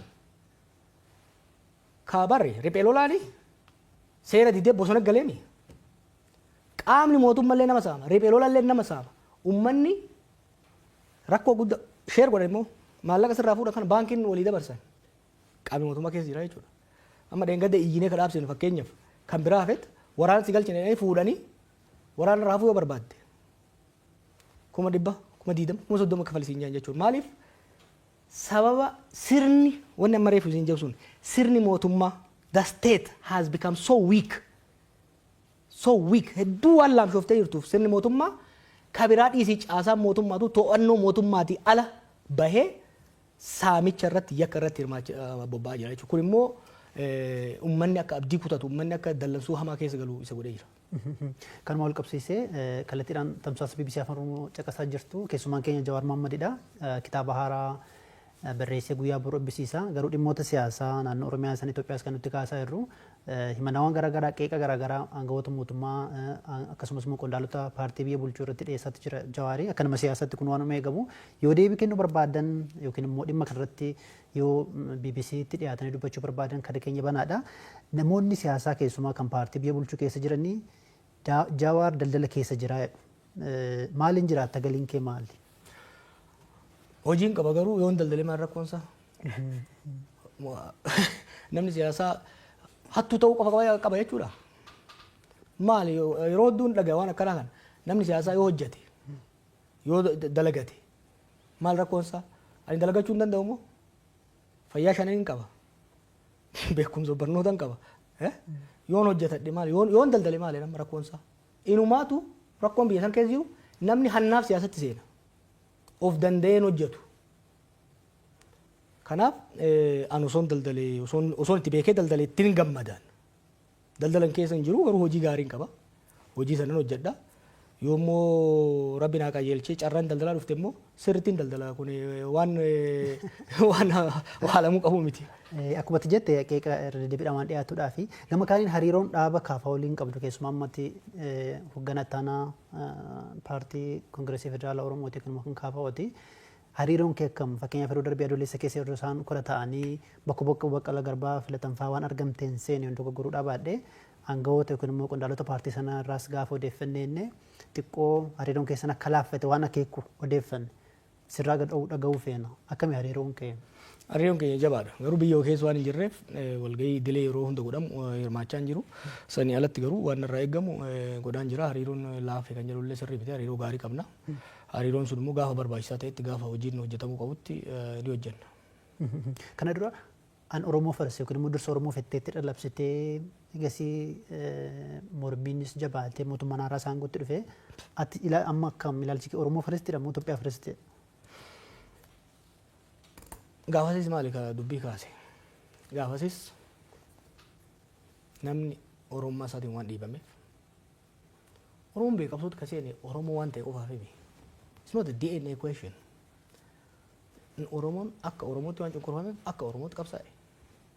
Kan qabsaa'e garuu Itoophiyaa waan jibbeef saba biraa waan jibbeef miti. Roorroo ofirraa kaasuudhaaf jechuudha. Eenyummaa isaatiin dhiibamuun akka irraa dhaabbatuuf jechuudha. Kanaaf immoo har'a kan jechaa jirru maali? Roorroo kalee ofirraa kaafnee roorroo haalaa jira. Kan ammaa kan immoo kan hammeessu kalee gara tokkoon dhiibamaa turre. Har'a gama lamaan miidhamaa jira Oromoon. Gama tokkoon sirna ofii aangoorra baaseen ajjeefamaa saamamaa salphachaa jira. Gama biraan immoo saba murni kun Oromoo ta'e qofaaf badii inni saba biraa irratti hojjetuuf Oromoon immoo abaaramaa balaaleffatamaa jira jechuudha. Gama lamaan rakkataa miidhaa gama lamaa keessa jirra jechuudha. Kanaaf ilaalchi kiyya maali? Itoophiyaa Oromoofis saba biraafis haqa eegdee wal taasiftee walii tumsiiftee dimokiraatawaa taate jaaruu irratti fuulleffadhee hojjedha jechuudha. Gaaffiin namoonni hedduun amma karaa feesbuukii nu gaafachaa jiranii jawaroonni san nu gaafatanii waa'ee du'a caaluu irratti nu gaafadhaa jiran gaaffiin du'e sanillee gaafa suma hidhamtanii waan du'e sun irraa waan beektan qabdani. Akkuma beektu kan Hacaaluun ajjeefamee borumtaa isaan hidhame. Amma nu badhu kitaaba keessatti barreessee jira. Odeeffannoon qabu kan ragaa ittiin qabne immoo hin barreessine. Du'a Hacaaluu ni qoratama. Har'as ta'uu baatu boru ni qoratama. Dhugaan immoo ni baha. Har'atti odeeffannoo ragaa qabatamaan hin jirre baasuun ragaa san dhoysuutti waan nama geessuuf waa baay'ee keessa yeroo adda addaan gaafatamaa seenuu hin barbaadu. Gaafa tokko garuu qaamni walabaa ta'e dhaabbatee waan ta'e tokko tokkoon akka deemu. Wanni ani beeku garuu erga gurbaan ajjeefame irraa kaasee qaamni mootummaa dhugaan akka hin baaneef dhodhoisaa hedduu godha akka ture ifa sammuu kitaaba keessa kaa'ee jira. Kan inni sorry ammayyuu ka bal'inaan gaafatamuu jiru waa'ee laptop kan kee kaa'atu obbo Lammaa Magarsaa kenniti. Eegi laptop itti kennite obbo Lammaallee dachuuma as buuteen isaa dhabamtee laptop kan keetii fi waan obbo Lammaan keessa jiru maal qabda? Bil laptop itu narra nafta. You see, we tried bar biyya sanitti wanni xiqqoo tokko yeroo tokko na aarsu maal akka ta'e beektaa? Yeroo san na sodaatu turan. Akkam biyyatti hin galle jaarsota irratti ergan. Dhufuu dura isaan achi dhufuu dura akkam biyyatti hin galle akka nafu. Waan biyya dhufee aangoo irraa fudhatu itti fakkaatu ture. Akkan aangoo irraa isaanillee hin barbaanne. Akkan isaanii tumsuu heetu. Hubachiisuun qaba laaptooppii keessan kenne. I was disarming qabsoo qeerroo fillee symbolically kan hin barbaade qabsoofni as geenye amma jara aangoo irra dhufe kana jeequrra tasgabbii isaan dhabsiisurra mee yeroo kenninee fi hamma dandeenyetti kabnee qaqqabne qaawwa isaanii cuccufne haa deemnu symbolically sodaa naasuu yeroo san abiifaa keessa jiran keessa baasuufin bifa saniitti kenne. Haala lammaa odoo gaafattanii wayya fayyaa akka qabu nagaa akka qabu Awurooppaa akka jiru nan beeka dabaree wal quba qabna lammaan nama galaa taate Oromoodhaaf. Hin gaabbu kitaaba keessaa kan hin jiru tokko lammaa deeggaruu hoyyatti hin gaabbu'an. He is a decent human being. Akka Oromoon barbaade dhumarra godhuu baatus sirna kana wajjin taa'ee Oromoo ajjeesuun sabaaf sablammiidhaan walitti naquun Oromoo qaaneessuu didduudhaan keessa ba'uu isaatiif I am proud of supporting him. Wanni hin gaabbu namni baay'ee maaliif hin gaabbu jedhan. Wanni hin gaabbine keessaa tokko gurbaasan. He is a good human being and he is a good Oromo, a good Ethiopian. Gaafa nama akkasitti deeggaru san ani akka namni jedhu lammaan beekuun ture. Dhugaa hariiroo hin qabnu turre. Yeroo takka lama waasofnedha. But I feel I'm a good judge of character. He's a decent human being. And har'as taanaan namoonni baay'een of course maal calliseedhanii miti. Saba miidhurra akaakayyuun kiyya tokko maal jedha. Waa tolchuu dadhabde waa balleessurraa of qusachuu danda'uun waan gaariidha. Kanaaf an ammas I have a huge respect isaaf. Okay, wal quba qabdu jechuudha. Yes. Tole gaaffii tokko dabalee gasii booda asilitti dabarsa. Amma rakkoo baay'eetu jira Itoophiyaa keessa akkatti kaaftee akka nama siyaasa tokkotti political economic immoo siyaasa diinagdee akkamitti wanna kanaaf furmaata fiduu danda'a. First thing first. Karaan irra deemamaa jiru qileetti nu galchee akka jiru balaa hamaa keessa biyya galchee akka jiru amanuu gaafata. Dongorri guddaan injoora siyaasaati. Ololli qaama siyaasaati. Siyaasa keessatti wanti hamaan olol ofiitti amanuudha. Hoggansi siyaasaa tokko propagaandaa ofiitti amanuu eegallaani ofis biyyas kasaarsa. Ethiopia is not on the right path. It's on the path to disaster. Abiyyee fi jarri isa bira jiru kan amananii fudhatuu danda'u qaban. Haalli Oromiyaa keessa jiru, haalli Tigraay keessa jiru, haalli Amaaraa keessa jiru harka mootummaati ala bahee jira. Kuni maal gaafata? Araara gaafata. Ani ni beekta. Humnoota bosona jiran kanaan nan qeeqama. Tarii kana dhabamsiisuu barbaadanis baay'ee Oromiyaattis Amaarattis. But this is not personal. Garuu bakka bu'ee sitti himuu nan danda'a. Humnoota hidhatanii deeman kana amansiisuun ulfaataa miti nagayaaf. Ijoolleen hedduun isaanii qabsaa'ota mirgaati bar. Marroon fa'aa waggaa 20 Abiidura waggaa 20 qabsoo keessa turan. Zammana kaasee fa'aa Eertiraa turan. At a minimum they know what they stand for. Karaa tarsiimoo isaan hordofan irratti waliigaluu dhabna malee ilaalcha isaan qaban irratti waliigaluu dhabna malee at the heart biyyi akka diigamtu fedhiin qaban. Onne I can speak with confidence ijoollee nan beeka ijoollee kana. Wal falmaa turre wal beeyna wal loluu dandeenya. Ultimately garuu haala amma biyyi keessa jirtuun nagaa ala falli biraa hin jiru jedhanii tamanu. I challenge Abiifa. And I will bring ijoollee kana amansiisuudhaaf itti gaafatamuu waan fudhadha. Nagaaf akka ta'anii. Oromiyaa qofa osoo hin ta'in ka Amaaraas dabalatee. Ni amanu jedhee amanan biyyi akka diigamtu barbaadan. warri mootummaa biitii harka isaanii diqu. Maali maraatuun akkana? Maali maraatuun na'an baramma? Okay, gaafa duraan gotti dhufani muuxannoon hin jiru. Wanta tokkotti fakkaatuu danda'a. Dargaggummaan jiraachuu danda'a. Amma hoo maali? Amma maali? After 6 years of disaster namni xiqqoomallee dhaabbatee lolaaluu danda'udha qaba. Kanaaf falli jiru maali? Garaagarummaa siyaasaa jiran daandii siyaasaa irratti waliin mari'atanii furuudha malee. The clock is ticking. The clock is ticking. Abiyyeefis biyyaafis the clock is ticking. Anaan waan irraa guufi miti. Ijoollummaa irraa kaasee siyaasa sana nyaachaa isuma abjoochaa waan hin jiraadheef na fakkaata wantoonni tokko tokko fagoon nan mul'atan. And I can see clearly amma haalli amma deemaa jiru kun. Waniin amma iyyuuf waniin amma falmuuf immoo Itoophiyaaf qofaaf miti. Salphachuuf deeman. Salphina already keessa jiran salphina hamaa keessa seenuudhaaf deeman.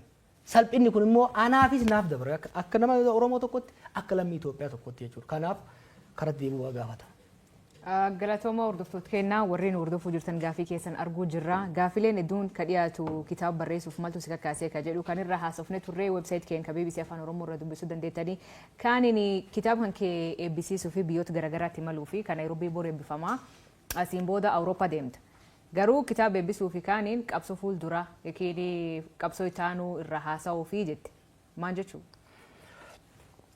Bar dabre biroo tokko barreesseen ture. Kaaga amma gad dubbannu kana barbaree hin qabne wayii. Boqonnaalee qabsoo dabarsinee fi kan itti aanu. Callifnee ilaaluu hin dandeenyu.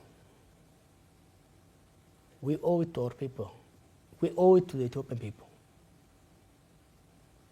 Oromoon hooggansi Oromoo anarraa dabalatee callifnee ilaaluu hin qabnu jechuudha callifnee ilaaluu hin dandeenyu. Dur irraa kaasee ergan biyya alaa dhaqee irraa kaasee aadaa tokkoon qaba. Yeroo yaadni tokko dhufu taa'uun oolu uummata wajjin marii banaa godha. Yaada kiyyaan dhiyeessaa gaafiin hin dhufaa chaalenjiin hin dhufaa yaada san keessaa gabbifnee hojiitti seenaa jechuudha. Clearly haalli amma Oromiyaan fi Itoophiyaan itti deemtu haalli jarri kun maqaa keenyaan biyya ittiin deeman it is not sustainable, it is not beneficial, it is disaster. Qabxii kana uummata wajjin mari'achuun barbaada. Uummata wajjin haasa'uun barbaada. Uummanni yaada kiyya challenge akka godhaniin barbaada. Anis challenge gochuun barbaada jechuudha. Kanaaf kitaabni akkuma carraa kana waliin dhufe malee amma marii sana irratti gaazexeessitoota akka keessanii bakka adda addaa jiran wajjinis haa ta'u uummata bal'aa biyyoota alaa keessa jiru wajjin mari'achuun barbaada jechuudha. Waan hin gaabbineef hedduu barreessite kitaaba kan keessatti ka uummati beekulleen hedduutu jira kaati hin gaabbineef. Ammoo xiqqoollee hin gaabbitu wanni ati irraa gaabbitu tokkollee hin jiru. Maaliin gabba Oromoo ta'ee dhalachuu kiyyatti immoo ummata kana qaanii keessa baasuu kiyyatti ni qaabbamu. Bar gaafan qabsoo seenu. Murbaa kanaan hin gadda ijoolleen jedheen kan manni areeda qabu. Ani qancaraadha beeyta. Ijoollummaa keenyarraa kaasee maal akka ture beeyta. Sababa rakkoo abaa'oo keessa uumamaa tureen Oromoon miliyoona 50 taate warra miliyoona 5 keessaa dhufeen akka feetetti dhiitamti waggaa 50 deemanii homaan fidan Oromoon mana barcaa dhayitu kanuma. Mana taazaa dhayitu kanuma. Mana farsoo dhayitu kanuma. Oromoon hamilee wal cabsa, Oromis hamilee nu cabsa ture. We changed that. Arreeyoo xiqqaate Oromoon waa gochuu hin danda'u namni jedhu kamaraati malee hin jiru. Kamaraati illee hin jedhu. We proved. Ummata kiyya amanee, because I know my people. Ummata kiyya amanee callifnee lafuma kaanii girriin jenne akka jarri kaleessa jedhanitti kitaaba keessatti nagarta. We spend years after years in qoranne qabsoo kamtu haala qabatamaa biyya keenyaatiif uummata keenyaatiif baasa jennee beekumsa keenya san teknoolojii ammayyaa wajjin haala uummanni keenya keessa jiruuf haala addunyaa wal qabsiifnet osoo tuffatamnu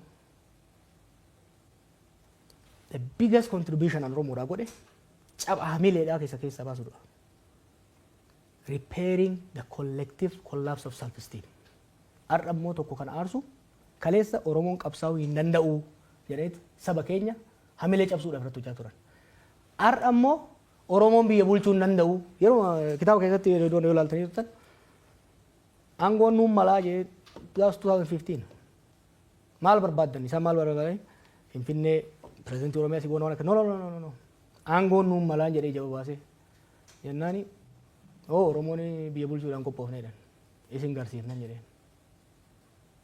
biyya bulchuu hin danda'u jedhan Oromoon biyya dhiisii ol bulchuu hin danda'u jedhan back in the day. These guys proved that. Oromoon biyya bulchuu hin danda'u kan jedhu san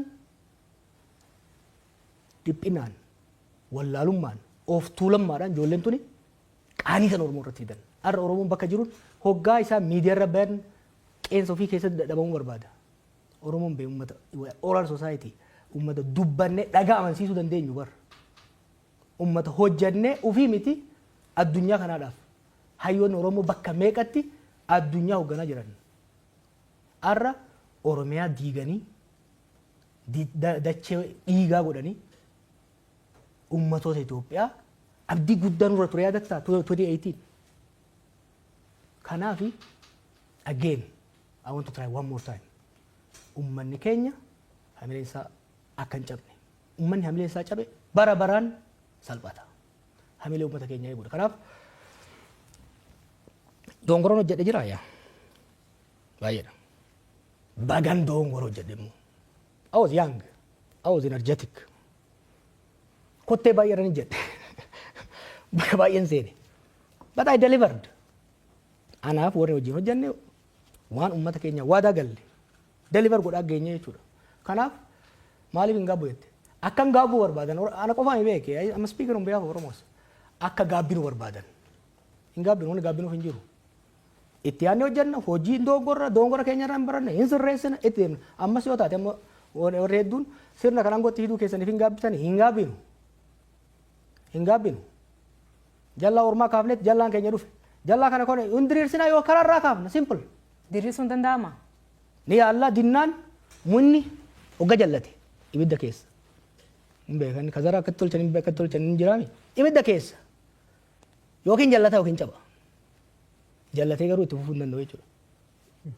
Dubbii kara kan hubadheetti amma adeemsa kana dura deemaa turte deebistee yaaluudha barbaadda akkasii akka duula qeerroo kakaasanii qabsoo karaa nagaa gaggeessuu wayii.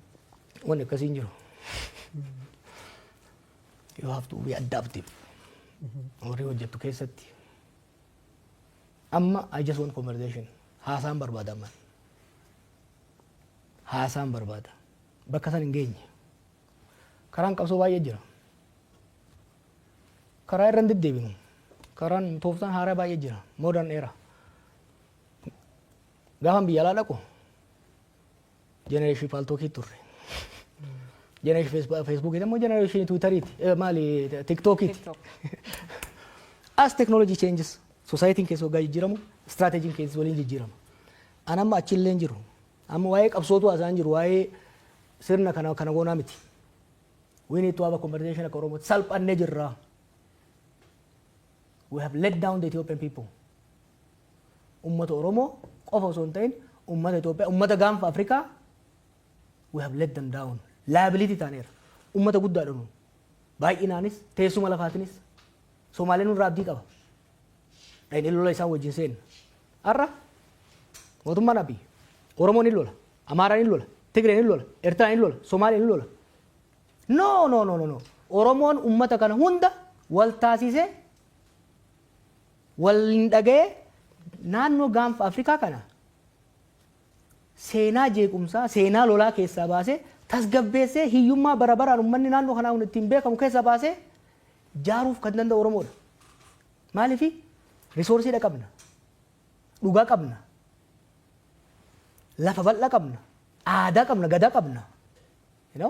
Kanaaf wanni nu barbaadnu what I want this conversation amma kan boodatti dhufna ammatti wanni barbaadu warra mootummaatis qeeqdhaan dhiyeessu come on kana caalaa callifnee kufaatii kana caalaa salphina kana caalaa keessa seenuu hin qabnu.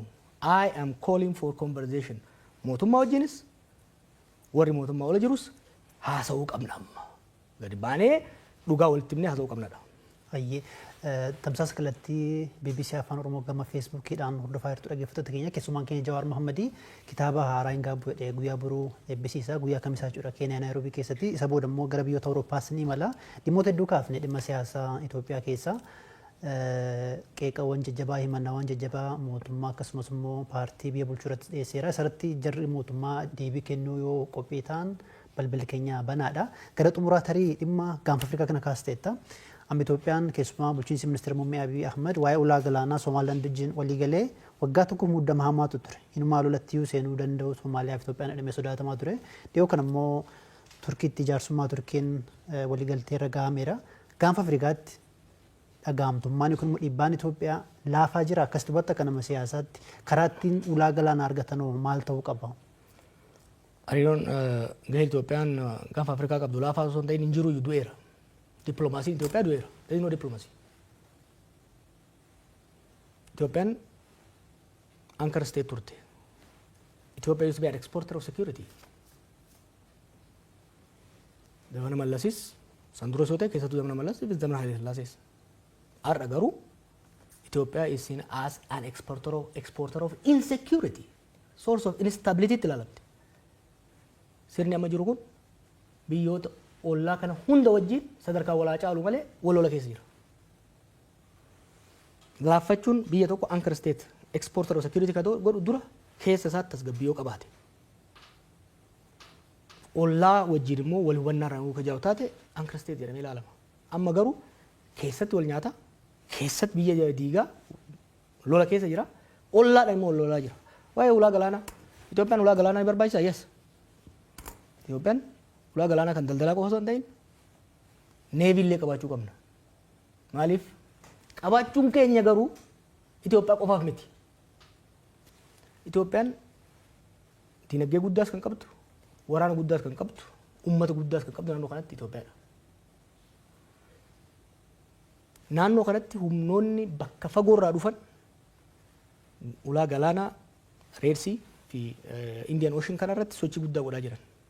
Biyyoonni naannoo kana dantaa bishaan irraa qaban eegsifachuudhaaf humna kophaa isaaniitiin deemuu danda'an. Tumsa Itoophiyaa isaan barbaachisa. Itoophiyaan kana wanni humnaan godhuudhaaf deemtuuf hin jiru. Dantaan keenyaaf dantaan Somaaliyaa, dantaan keenyaaf dantaan Eertiriyaa kan wal falleessu miti. Eertiraan akka biyya tokkotti biyya walabaa siyaasa walabaa haa taatu malee diinagdeen isii Itoophiyaa irraa walaba ta'uu hin danda'u. Economically dependentiidhaan wajjin. Garuu humnaanis irraa fuudha. Sindaa amma cagaa fayyatteen yaraan fedhellee taatu hamma fedhetti onnetu dhiitata. Dippiloomaasiidha gaafata. Uummanni Somaaliyaa keessattuu waggoota 6 dabretti ani bakka hundatti yeroo wal mormaa turre Abiy wajjin bakka hundatti Abiy waan tokko difeen godhan ture. Imaammata Somaaliyaa irratti gaggeessuun. Yeroo dheeraadhaaf mootummoonni dhufaa dabran dhimma Somaaliyaa keessa seenanii jeequudhaan Somaaliyaas laaffisanii Itoophiyaafis madda rakkoo ta'aa turan. Abiy waggoota 5 aangoorra ture kana gochuu dhabuun isaa galateeffatamuu qaba ture. Bara dabre all of a sudden waan rakkoo guddaa nuufi Somaaliyaa jidduu osoo hin ta'in sadarkaa addaatti godhamu keessa seenan. Qophii malee, tarsiimoo malee, tumsa odoo hin jaarratiin itti deemame. Bifa adda addaatiin balaaleffannaa dippiloomaasii bahaa dhihaa. Chaayinaa fi Ameerikaan dura wal ta'e. Dippiloomaatiik ayisoleeshinii keessa nu seensisee jechuudha. Dhiibbaan sun amma Abiy harka kennatee akka mallatteessu isa godhe. Credibility is the currency of foreign diplomacy jedha Tony Blair. Credibilityin mootummaa Itoophiyaa, sirna mootummaa Itoophiyaa baay'ee gadi bu'ee jechuudha. Kanaaf ulaa galaanaa nu barbaachisaa. Warri didees hin jiru bar. Biyyoonni ollaa jiran kun nu barbaadan ta'e ni daas. Because ikonomii guddaa jira, potentiaalii guddaa jira, uummata guddaa jira. Sochiin daldalaa naannoo kanaa immoo laaffataadha. Nurratti wal loluu qaban turan Jibuutiinis, Eertiraanis hundumtuu. Garuu immoo gaafa ati qoma dhawattee nam fudhadha jettee humnaan deemte kafa hunduu dura dhaabate jechuudha. Kanaaf waan irraa baratamuu qabudha. Dongora guddaatu hojjetame. Rakkoon waggaa 6 kan agarre tokko maali? Yaanni gaggaariin waggaa dhufe akkaataan itti hojii hiikuudhaaf deemamu kan xiinxala bilchaataa fi beekumsa qabu ta'uu dhiisetti jarjarumaa fi hawwiidhaan. Ulaa galaanaa wadaba arganne jedhanii uummatatti wanni godhuun uummatuma harka dhoofsisuudhaaf jecha wanni godhamu kuni Itoophiyaas miidhaa jira. Hoggansa maqaa hoggansa biyya saniitis baay'ee miidhaa jira. Galatoomee sagantaan keenya gara xumuraa deemuu jira. Saatiin si kennaa yaad gabaabaa dabarfachuu dandeettu kaameraan kee kan uummataan haasawuu barbaadde daqiiqa gabaabaa keessatti. Tara uummatti haasaa ture meemmoo. Gammalee uummata. Directly yaad uumaa yoo qabaate. Rakkoon jiru uummata kiyya galmatti fuula isaa keessa ilaalaa ittiin haasa'aa warri BBC hedduu ulfaadha. Akkuma reefu jee an yaadan dura kaayaa jira yeroo barbaadetti qaamni barbaade dibeet barbaannan I'm fully charged and ready. Great. Galatoomatillee yeroo kan kee fudhateen waliin haasa'uu keetii fi baay'ee galatooma. Galatooma isaaniis hordoftoota BBC Afaan Oromoo kuniin sagantaa keenyaa ka stuudiyoo keenya BBC stuudiyoo Naayiroobii irraa isin dhaqqabu maqaan kee Aslii Galgalooti. Aga yeroo biraatti baay'ee galatooma keessumaa keenyarraa Haaji Jawar Mohammed ture. Haaji Jawar xiinxalaa siyaasaa Itoophiyaa keessatti baay'ee beekamoo fi haala siyaasaa Oromiyaan am keessa jirtuu fi Itoophiyaan keessa jirtuu fi gara fuulduraatti maal hojjechuu akka yaadannoof ibsee ture. Isanillee nu hordofuu keessaniif yaad keessanii nu dhiyeessuu keessaniif baay'ee ulfaadha. Am maqaan kee Aslii Galgalooti. Haji itti naa dabalte galatoomeetis. Guddaa galatoome. Ayyee.